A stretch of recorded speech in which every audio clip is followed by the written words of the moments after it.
mean, you intended to kill her. So she's dead. You're speaking like she's dead.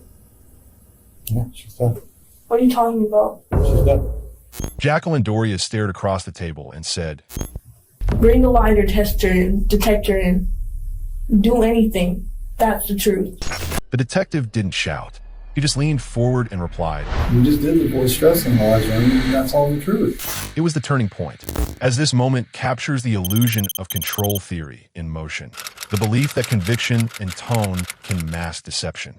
She thought science would clear her. Instead, it became the mirror she couldn't look away from. You definitely showed signs of deception. But the pertinent questions are who this demonic woman is, what happened on October the 24th, 2020, and how detectives psychologically trap her with a perfect bait. You were the only one there. You were the one who stabbed your mother. Welcome back to my channel. I don't have many followers, but your single comment is a ray of hope for me.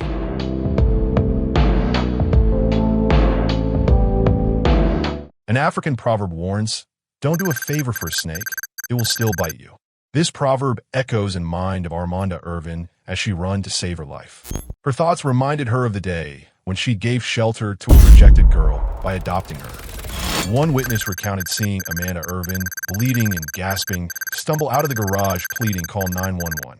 She collapsed moments later. The same witness saw Jacqueline Doria, Amanda's 19-year-old adoptive daughter, sprinting past clutching a knife.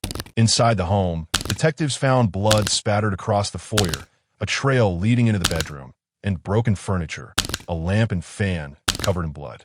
Amanda was rushed to the hospital, but didn't survive. A tip led officers to a school bus nearby, where Jacqueline was hiding. She was arrested without resistance. So, the cops brought her in for interrogation, and today, we will focus on the psychological elements of this interrogation.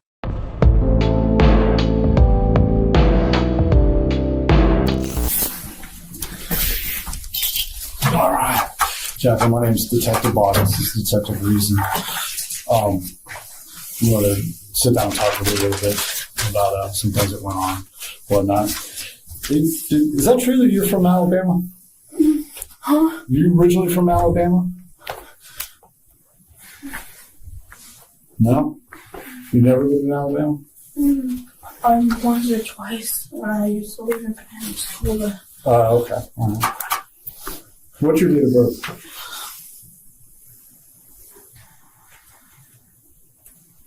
5/28/2001. Okay. I just want to make sure I have the right information. So,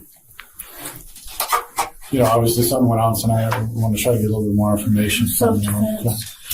Well, before we get started, I want to read you your rights because they're important, okay? Do you have a phone number? No.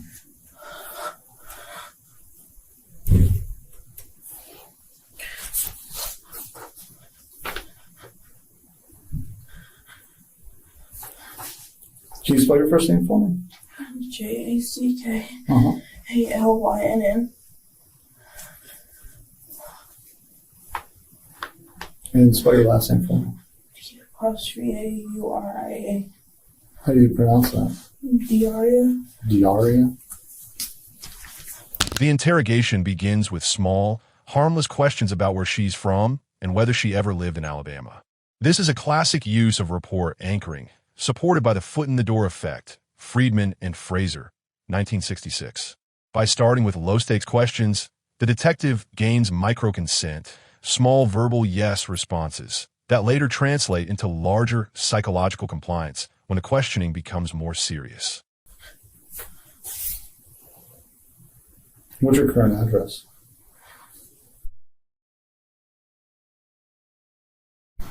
Drive northeast, Palm Bay. Okay. Do you know where your social is?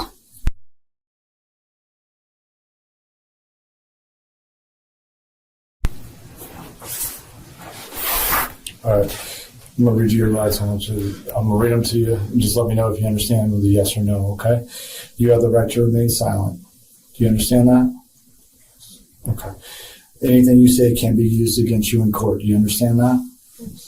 You have the right to talk with a lawyer for advice before we ask you any questions and to have a lawyer with you during questioning. Do you understand that? Yes. Okay. If you cannot afford a lawyer, one will be appointed for you before any questioning if you wish. Do you understand that? If you decide to answer questions now without a lawyer present, you will still have the right to stop answering at any time until you speak with a lawyer. Did you understand that? Okay. You may choose not to answer any particular question or questions. Do you understand that? Okay. Do you understand each of these rights as I've listed above? Knowing these rights, do you agree to talk to me now without an attorney? Okay. Jacqueline, let me just sign right here for me, please. And then today's date is 10/25. When he reads her Miranda rights slowly and confirms understanding after each line, he's not just ensuring legality. He's invoking anchoring heuristic Tversky and Kahneman, 1974. By anchoring her attention to procedural correctness and calm authority, he subconsciously signals that he's fair and trustworthy.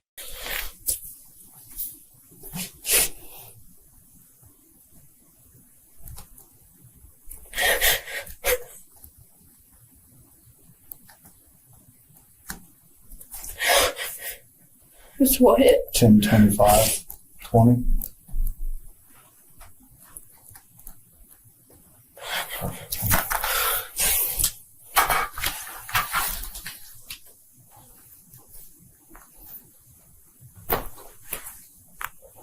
Jacqueline, your driver's license says that you had an address in Orlando. How long have you lived here in Palm Bay? Not that long, maybe 2 months. About 2 months. And did you move here from Orlando? Yeah. How long did you live in Orlando for? 6 months. 6. What about prior to that? I was in a program in Miami. In a program for what? A detention program. Oh, okay. So you've been arrested before? What have you been arrested for? I have 2 cases. One in Orange County and one in Osceola that are still pending. Oh, okay. What are those for, if you don't mind me asking? Petty theft. Trespassing. Burglary. Right. Unoccupied dwelling. Criminal mischief. And 2, FTAs. Okay. What brought you up here to Palm Bay from Miami or Orlando? I was looking for a new start. Mm-hmm. Before addressing the crime, the detective deliberately keeps conversation neutral to observe her natural speech tempo, tone, and posture. This step, though subtle, relies on Ekman's behavioral baseline theory, 1969, establishing a reference point for genuine effect and microexpressions. But did you just choose to Palm Bay, or like how did that come out? I'm adopted, and I was in jail. My biological mom contacted me, so I came down to live with her. Who's that? Miranda. Okay. So she contacted you when you were locked up down south and wanted you to come live here? Okay. Had you had any contact with her prior to that? No. I haven't known her since I was 3. Okay. So when did you move here again? 2 months ago, Okay. maybe. And then you stayed with her? Is that at the Bianca address? Who else lives there? We have a house that's constructed with my grandma. Okay. Is that the first time you met your grandmother as well? 2 months ago? Okay. How's that been going living there? I've been beaten multiple times. I did not mean to do whatever it is. Is she okay? Well, that's, obviously that's why we're here. We want to talk to you about what happened tonight. You say you didn't mean to do it. What happened? What did you do? Instead of immediate confrontation, the detective uses a calm, almost nurturing tone. This disarms Doria's instinctive fight-or-flight reaction, aligning with Rogers' client-centered therapy, 1951, principles. Empathy as a disarming tool. By creating a safe conversational space, the suspect lowers her psychological guard, believing she's in control of her narrative. I was at somebody's house and she came in there and started beating the crap out of me. It was self-defense. I didn't know what else to do. I was trying to get her off of me. I didn't want to hurt her. You said trying to kill her. You said she was beating you? Yes, she was beating the crap how was she out of beating me. you? With her fist and then Where was she her hitting you? feet. Where was she hitting you at? My eye. I have multiple bruises, multiple scars from it. Right. Those look like old bruises, though. I mean, has this been going on for a while? You guys having issues? Okay. And then what happened after that? What happened when she came in? She just started beating the crap out of me. Where were you at? We've been having issues with the same guy. Who's that? Demetrius. Okay. What do you mean issues with the same guy? Well, she thinks she's in love with him, but Okay. she does some stuff that obviously she can't love somebody while you're doing that. Okay. Are you seen him too then? Okay. Yeah. And that was the source of contention between you guys? Was him? Okay. So, Every time she's been beating me, I've stopped fighting. I just take it all up. I just wanted it to stop. I'm not a killer. I came to Palm Bay for a new start. And obviously, I wasn't looking for this when I came here. right. When the detective repeats parts of her story in neutral language, you said she came in and started beating you? It's not just clarification. It's narrative co-construction, a principle rooted in social constructivism. Vygotsky, 1978. So where were you at in the bed? Were you in a bedroom, living room? Yeah, I was in the bedroom. In that bedroom? Yeah. Where at in the bedroom? When that happened, Yeah. right at the end of the bed, At the end of the bed, were you sitting at the bed or were you standing? I was standing. Where was she? She was standing Where at? right across from me, right in front of me. Right in front of you? Okay. Then what happened? Look, if you're looking for a confession, I'm pretty sure I already gave you one. I'm trying to piece it all together, if you understand what I'm saying. I mean, I have a pretty good idea. And you did say you didn't mean to kill her, and that wasn't what you wanted to do. But I want to know. I'm trying to find out what happened because I didn't get a chance to talk to you, so I'm trying to find out exactly how this happened. Okay. We'll get to that in a few minutes, okay? I'm still waiting to hear from the hospital. What did you stab her with? Where was the I knife? bought it for self-defense. That's it, I promise. Where did you have it at prior to her? Right here on my hip. Okay. What kind of knife is it? A fish knife. A fishing knife? It's a regular pocket knife, but About that big? Where's that knife at now? throw it. Where? I got scared. I seen all blood. I threw it. I did like, Did you throw it in the bedroom? no, I threw it outside. Do you know where? A couple houses down this way. Okay. From this house, I think it's in somebody's yard. Okay. So when you left the house, you took a right or left? Do you remember? Came out of this house and I took this way. Okay, to your right, and then you made it up a couple houses and you ditched it before the stop sign. Like, Which side of the road were you on? Do you know? The one closest to his house. Okay, so you're on the right-hand side, roughly about the second house up on the right.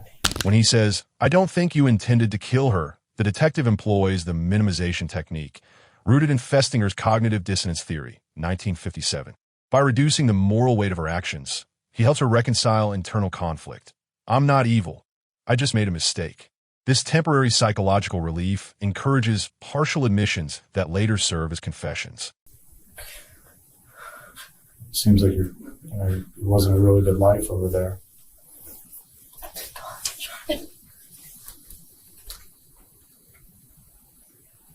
You didn't intend to kill her? No! What was your intentions when you stabbed her? I didn't even intend to stab her. What happened? That's the thing. Okay, well, what happened? Tell me about how she got stabbed then. Yes, I stabbed her, but it all happened so fast. Right. Try to walk me back through this where I understand how this happened. I've been telling you. What else do you want me to say? Well, you told me you guys were standing at the end of the bed. And you tell me at some point she was beating you, but how did the knife get pulled out and how did this happen? Yes, I pulled the knife out while I was on the ground, all up.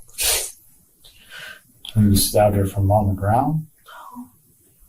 I told her that I would stop coming over there. And she let me up for a minute. And she was just about to punch me again. Okay. And I reacted. That's it. You didn't mention you were on the floor previous to that. Yes. I was on the floor. Got up. We were standing right across from each other. And at that point, she wasn't attacking you anymore. She let you up? Yeah, she let me up. Okay. See what you're trying to do, though. What's up? There's still no excuse for what I did, but you can't put it up on me. Alright. I'm just trying to understand how your mother got stabbed.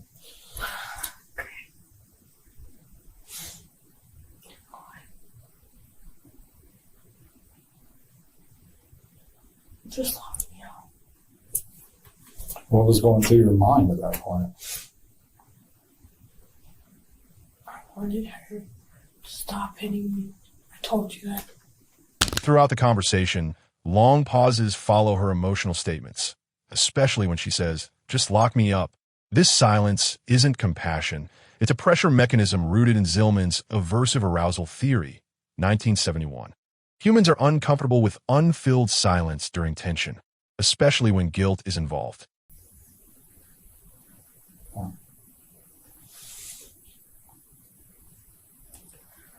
Not a killer. Not. I understand that. You told me you've been arrested before. It's never been for murder, so. I won't survive in jail. Not prison. Well, there's some conflicting stories here. I'm being told that where we found you at the bus, that you had been over there earlier today and said that you'd been in an argument or a fight with your mother. Tell me about that. You what? You got in a fight with your mother earlier that day. What time is it? What time is it now? Yeah. It's after 2:00. Well, you showed up out of that bus and said that you'd been out in an argument in the morning time. I haven't seen my mom all day. Except for that time. It was the first time I've seen her all morning. Why is everyone telling me you guys have been fighting and arguing all day long? Been fighting all week long. Difference. All week long. Tell me, For the past couple weeks.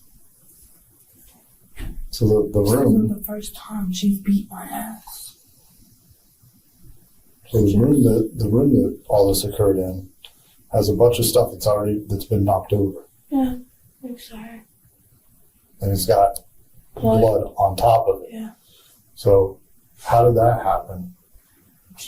After I stabbed her, I gotta give it to her though. She's strong as fuck. After that happened, she started trying to throw stuff at me.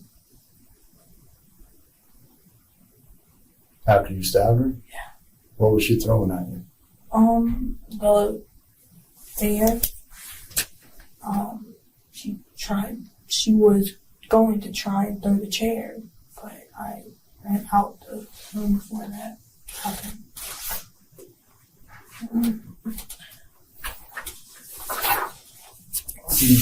Draw me a picture of the room and explain to me where you were and where You want she me to was. draw a picture of the Yeah, room? draw me a picture of the room and explain to me where you were as a relation to her when she got stabbed.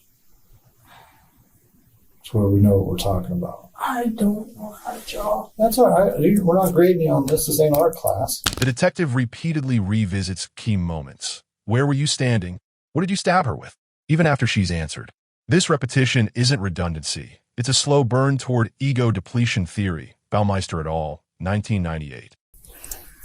I'm just trying to understand what went on here. Right?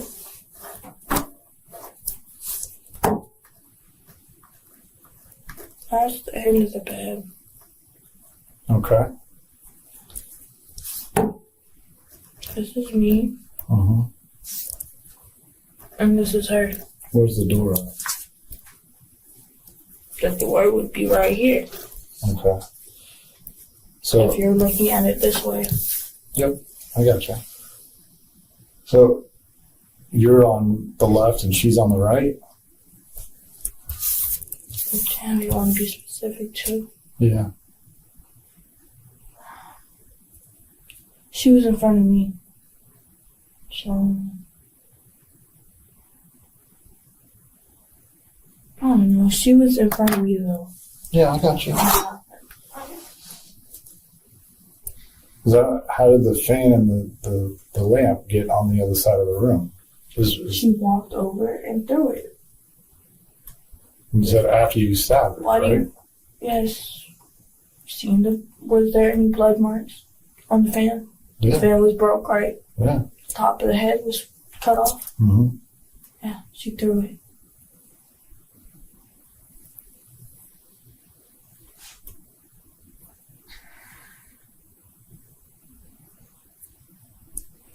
I'm having a hard time buying the story about the fight prior to it, though. So I want to lock me out. I get it. Totally get it. I deserve worse than that. Near the end, when he tells her, "I'm having a hard time buying the story about the fight," the detective finally pivots from empathy to confrontation. This transition is grounded in Festinger's cognitive consistency theory, 1957. Confronting contradictions directly forces the suspect to choose between maintaining a lie, increasing anxiety, or realigning her story with truth, reducing mental strain. Go ahead and lock me up. I've been through enough already. I don't need this. Just go ahead and lock me out. Well, don't you think your mom deserves the truth? What truth? happened here? What truth? She knows the truth.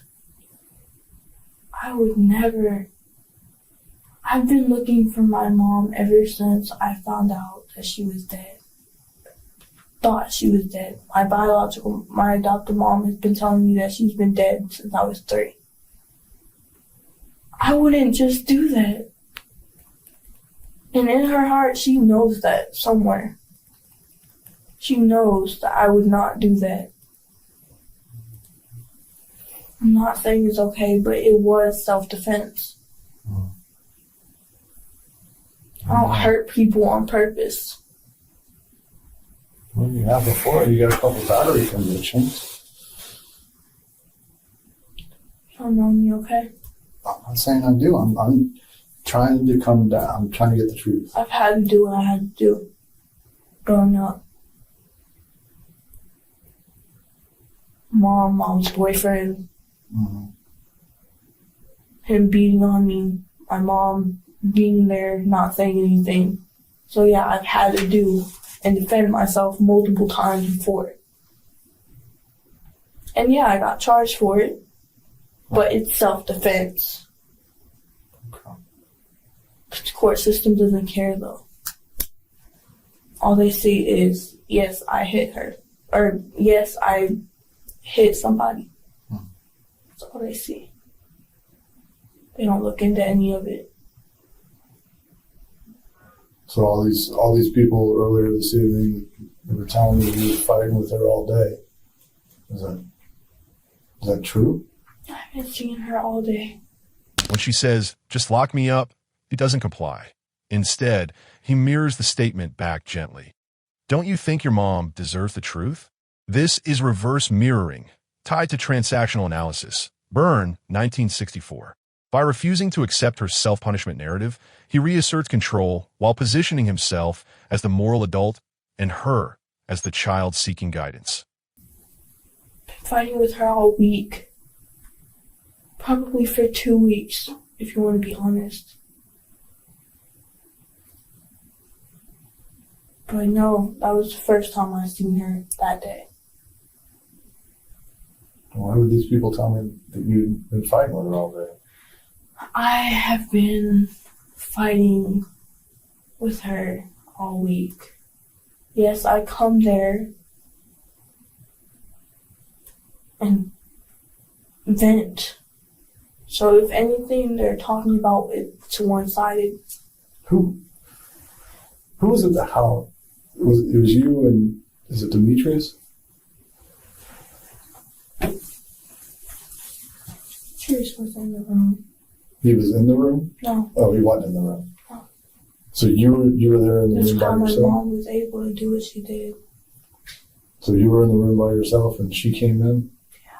I was on the bed, sitting on the bed. Mm-hmm. She came in, started beating the crap out of me. I got up, trying not to hit her like I do every other time. And it got too out of control. That's it. I've been trying to go to Orlando, back to Orlando. I was back over there. None of this would have ever happened. I'm not made for this. I'm not a killer. I will not survive in prison. Or county, for that matter. I'm not saying you're a killer. I'm not wrapping my head around the story of the way it went down. Fine. You know what? Did you look at the camera footage? Oh, yeah. Tell me about it. Look at it. See for yourself. There's obviously nothing I say or do will convince you. So you look at it. When you look at it, you come back and tell me what you see. I'll tell you what I think. I think you and your mom got in an argument and you stabbed her, and then she started throwing it at you. I think you guys have been fighting all day long, like everyone had been telling me. That's what I think. When she challenges the detectives, go watch the camera footage. She unknowingly falls into their information gap trap. According to Lowenstein, curiosity and uncertainty create psychological discomfort. The detective's refusal, we're not watching footage right now, exploits that tension. Wait. Just lock me up then. I don't have the time, the patience, the emotional support. I don't have it, so just go ahead and lock me up. If you really believe that I'm capable of killing somebody with vengeance, then lock me up. Because nothing I say will convince you of that. Otherwise. Well, yes, So I don't lock think me you. up. I don't think you intended to kill her. So she's dead. You're speaking like she's dead. Yeah, she's dead. What are you talking about? She's dead. No, she's not. Yeah. She's not. Yeah. No. No. Oh, so this is your opportunity. This is your opportunity to come clean. I just told you what happened. I have no reason to lie. I'm in handcuffs and shackles, strapped to a fucking table. I have no reason to lie. That's what happened. Okay? Bring the lie detector in. Do anything. That's the truth. Nobody else out there said they heard an argument going on. Yeah, well. So how do you explain that? Bring in the lie detector test. Okay? Just do that. Can't always trust people, so go ahead. It'll tell you I'm telling you the truth. If anything. You really don't believe me? And you want to believe them? Fine. When she insists, bring in a lie detector, she's affirming her own moral self-image, someone who believes she's truthful. The detective uses self-verification theory, which states that people seek confirmation of their self-concept, even if it's negative. By pretending to give her that opportunity through the test, they exploit her need to prove herself, leading her to verbal slips and subtle contradictions under pressure. But if you want to know the truth, bring in the lie detector test, I'll tell you.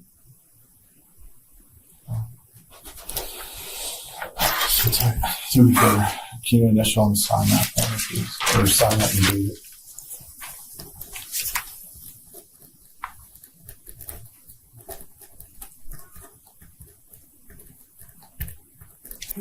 I told you the truth.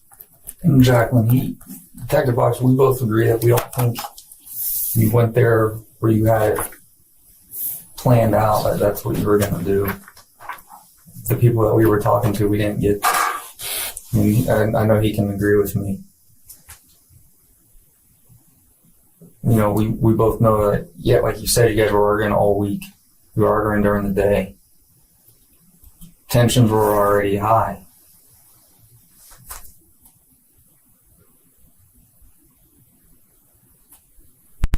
No, I'm not denying that fact. Bring in the lie detector test.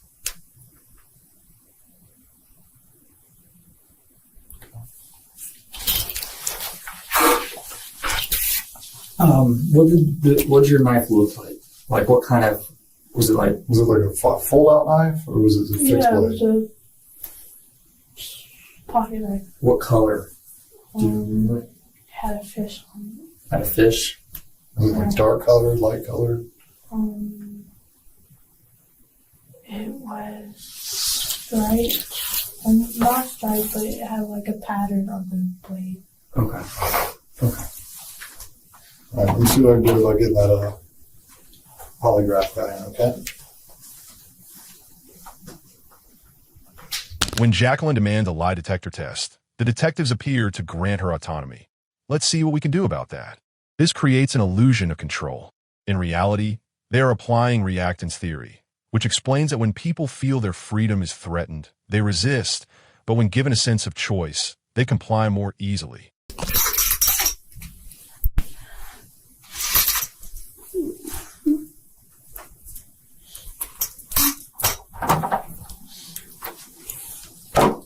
Hi. Jacqueline? Hi. My name is Chris. I'm here with the Palm Bay Police Department, obviously, and I'm what they call a voice stress analyzer. Have you ever heard of a voice stress before? Heard of a lie detector before. It's basically the same thing, except this is more accurate. So let me get this plugged in here. I'll get this set up. Watch your legs turn this way a little bit. Back out to the front.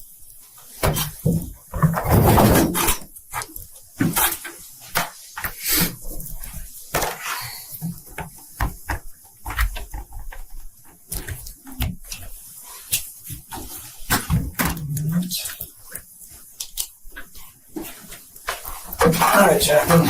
What the voice stress analyzer does is you're going to wear a mic around your neck, and I'll show you kind of how to do it when we get ready to do it. So what this does is it picks up on the vagus nerve in the body.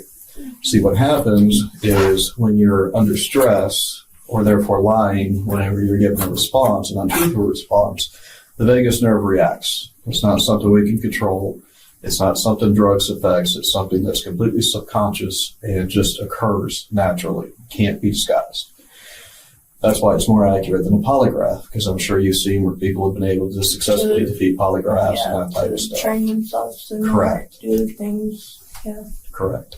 So this is far more accurate. That's why we use the voice stress analysis now as opposed to polygraph machines and that type of stuff. And if you give me a piece of paper, Have I seen you before?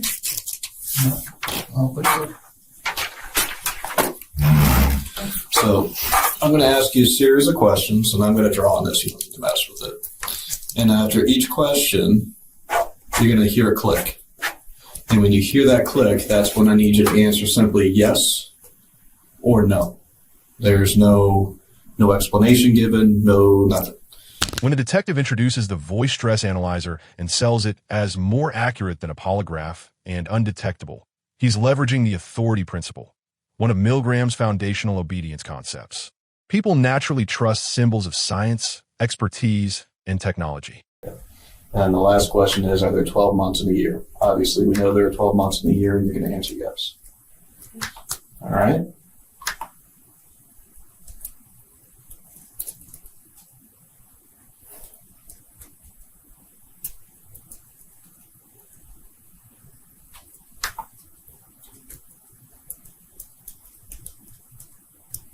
It's not really dead, right? You guys are fucking with me. What's that? It's not really dead, right? You guys are fucking No, with she's me. dead. No. You think we come in this late at night to do all this? Yes, your mother passed away shortly after you stabbed her.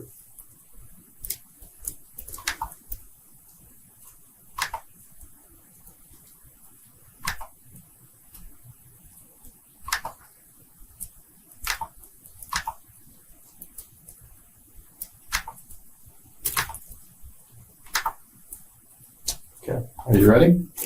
Yeah. Again, this is one you're going to be truthful to me on. When you hear that click, you're going to answer yes or no. Okay, this is one where I'm sitting down and you're going to be truthful to it. Okay, so I'm going to ask the question. You're going to hear the click, and you're going to give your response afterwards. Okay. So, am I sitting down? Yes. Is the door closed? Yes. This one you lied to me on. Is there a floor in this room? No. Yeah, you got it too soon there. We're good. Listen for the click. Okay, so is there a floor in this room? You didn't hear the click? Mm. Okay, let's try it again. Is there a floor in this room? No. Are the lights on? Yes. How do you click again? Let's try it again. Are the lights on? Yes. The initial warm-up questions, am I sitting down? Is the door closed? Establish a behavioral rhythm through positive reinforcement. Each correct answer earns approval and relaxed tone, conditioning her to associate quick, compliant responses with safety. Once that behavioral pattern is set, the interrogator slips in high-stakes questions like, did you start the fight? And her conditioned compliance carries over. Did you start the fight with your mom before you killed her? No. Is there a switch on the wall? Yes. Did you argue with your mom earlier in the day before you killed her? No. Are there 12 months in a year? Yes.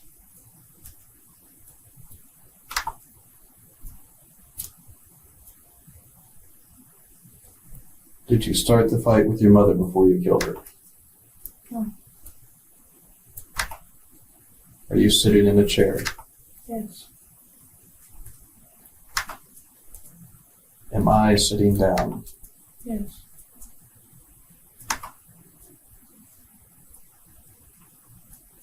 Is there a phone on my desk? No. No. Am I wearing a watch? Yes. Are you wearing shoes? No. Did you mean to kill your mother? No. Are there 7 days in a week? Yes. Are you at the Palm Bay Police Department? Yes. Am I wearing a shirt? Yes.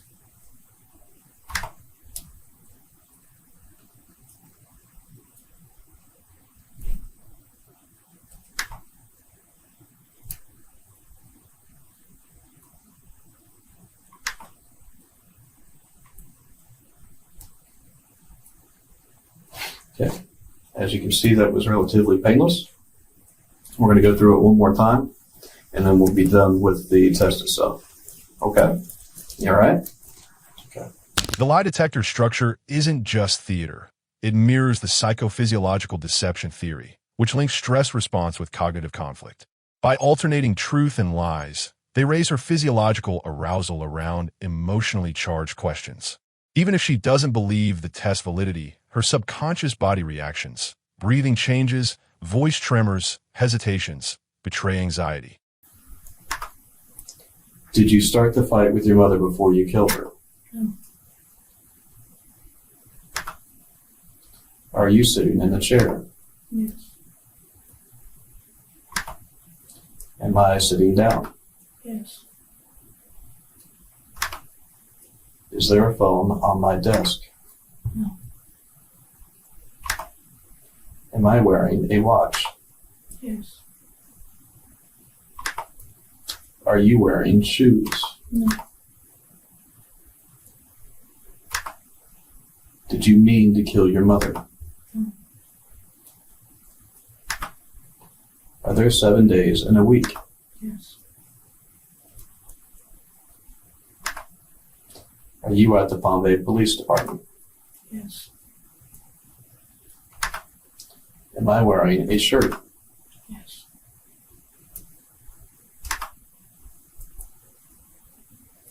Okay.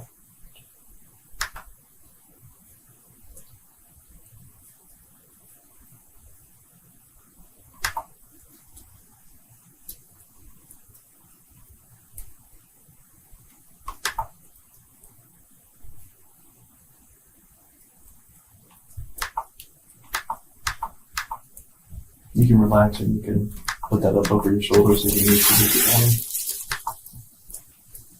Take this off. Yes, you can get that off.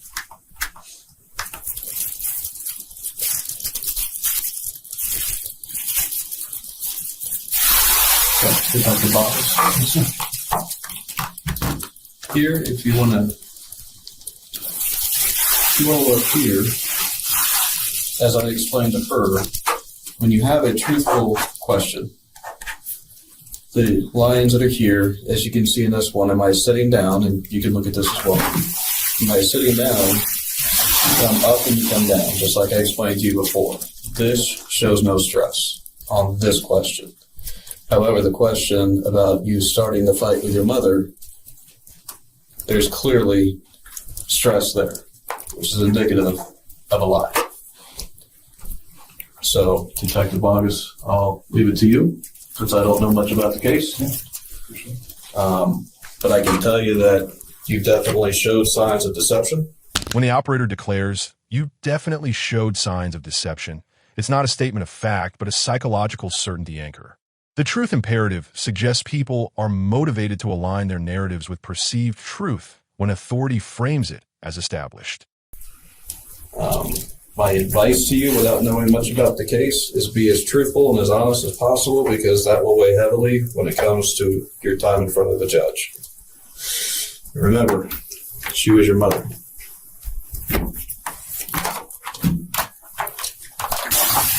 Thanks, sir. Do the right thing. Sorry, my mom was so.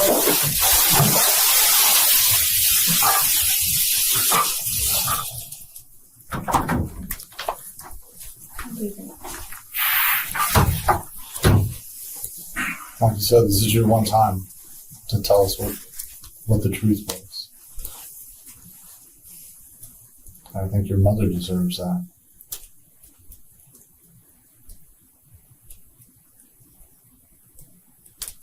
You deserve that. I don't think you're a bad person. Yeah, well, I'm still going away, so it doesn't change anything. I don't think you intended to kill your mother. No, I didn't. I think it was an argument that was ensuing throughout the day. I haven't seen her all day. Up until then. That was the first time.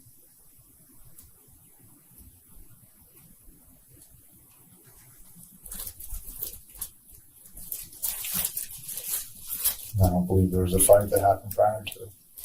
What? I don't believe there was a fight that happened prior to it. So you don't believe that that was the first time? Mm-hmm. You believe that was the first time that she beat my ass? Really? After the test, the detective reframes truth-telling as a moral act. Be honest, it will weigh heavily with the judge. This taps cognitive appraisal theory, which posits that emotion arises from how we evaluate our actions relative to personal values. By positioning confession as a form of redemption and integrity, they shift her internal evaluation from, I'm being accused, to I can reclaim moral control. I think you guys have had plenty of fights since you've been here. But I don't think there was one back prior to you stabbing her. So where do you think I got the bruise on my head? Cut on my thing? Well, she was throwing the fans and stuff at you after you stabbed her. Did you look at the camera footage yet? I've been here with you. No, you haven't. You just got back in. No, but I've been here. I want you to tell me. I did. Well, clearly you're not. We just did the voice stress analyzer on you. You're not telling the truth. We know you're lying to us. The least you could do is be honest with yourself right now in this moment and be honest with your mother. That's the least you can do.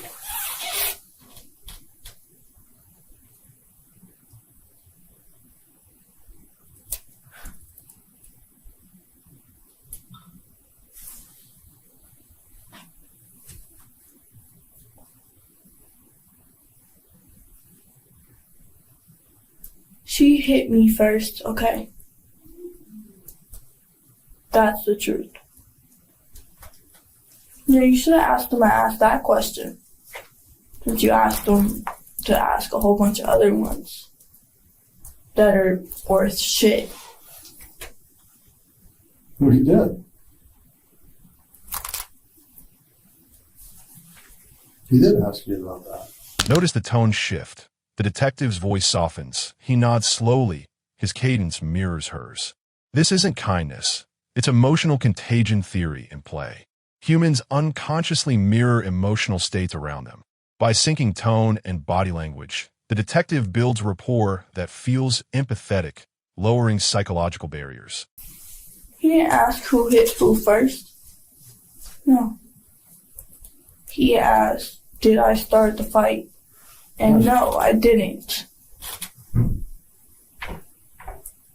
I don't think the fight went down the way you're telling me. Great. Well, watch the camera footage. I'm not going to keep doing this, okay? Just watch that. If you're not going to, it is what it is. Lock me up. Do whatever you need to do. I know that I'm telling the truth. That's all that matters. So, go. And watch the camera footage. And see for yourself. Go ahead. All right, we're not watching the video footage right now.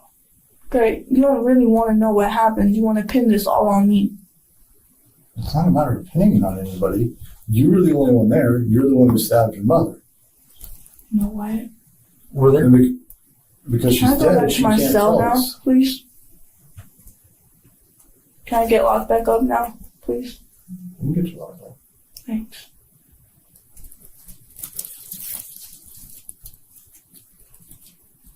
You have something? Were there cameras in the bedroom? No. In the garage. right across from the bedroom. And it should show her coming in and starting to punch this out of me.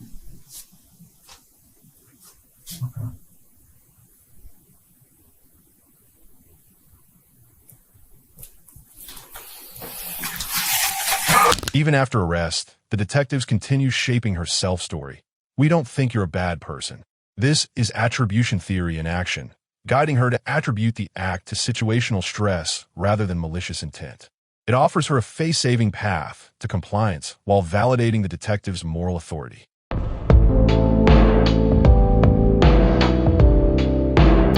In this interrogation, detectives methodically dismantled Jacqueline Doria's self-defense claim by exposing contradictions in her timeline, emotional inconsistencies, and the absence of fresh injuries.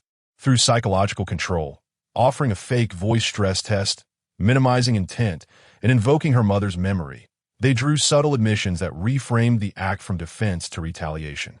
Legally, this session built a foundation of circumstantial evidence, behavioral cues, conflicting statements, and implied consciousness of guilt.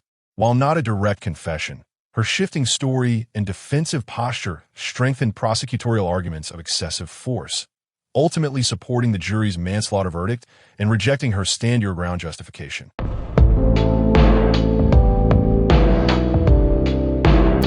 Jacqueline Elizabeth Doria was sentenced to 30 years in Florida State Prison after a jury found her guilty of manslaughter with a weapon in the October 2020 stabbing death of her adoptive mother, Amanda Irvin. The conviction followed a second trial in July 2023 after the first one ended in a mistrial earlier that year. Although she claimed self-defense under Florida's stand-your-ground law, the court found her actions exceeded reasonable force, rejecting that defense. In August 2023, the judge imposed the 30-year sentence, granting Doria credit for 1,028 days already served in custody. Her subsequent appeal was denied in 2024, finalizing her conviction.